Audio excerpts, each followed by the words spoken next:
Right?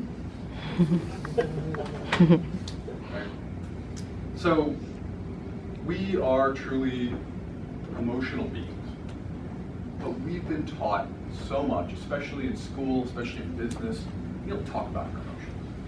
You leave your baggage at the door. Who's heard that? Who's had a manager tell them that when they were like 18 and you were crying because someone broke up with you at your job at Target or Starbucks? You leave your baggage at the door. What that sends a message is we can't communicate our emotions. But who here likes to work under a monotone leader that doesn't express any human experience? Nobody does. Leaders that get far in life and leaders that can actually move people, whether it be move you to buy my product or service, or whether it be move you to do the thing I need you to do for my business or my team, they engage emotion. They're passionate. They understand people.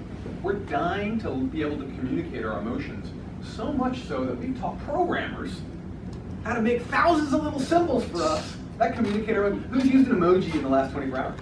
Yeah.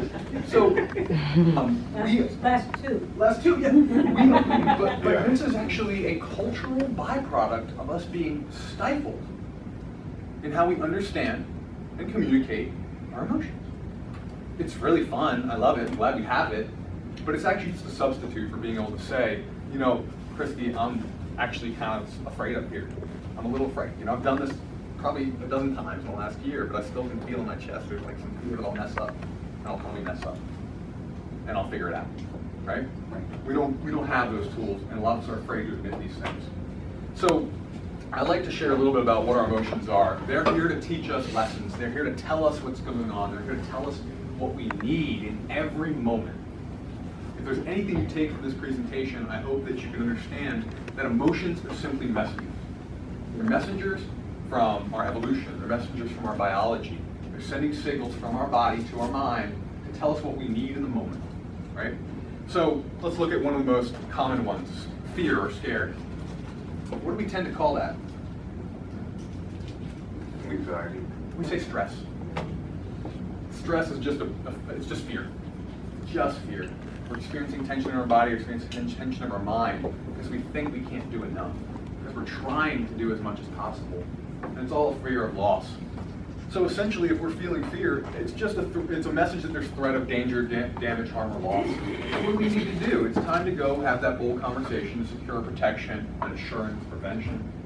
But people said anger or perturb, road rage, right, this morning. Yeah. There's nothing wrong with anger. All human beings experience anger on a daily basis. It's actually really healthy. Anger is a target that says, this is important. That's what it means. You get road rage because your safety is important. Right? You believe that people should behave safely on the road. That's important to you. So essentially, it's a violation of a value, an agreement, or an expectation. Most of the time, it's an expectation because we're not good at creating agreements, and a lot of times we're not clear on our values in this world.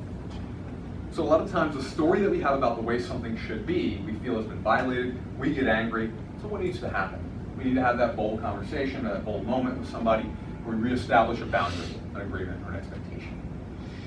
Being able to take in your experience of emotion, pause before you react and blow up and cry in front of a bunch of people or yell at somebody, but then transform or almost like Aikido or Jiu-Jitsu that emotion into knowing what needs to happen next in your life is a superpower. We all have access to it.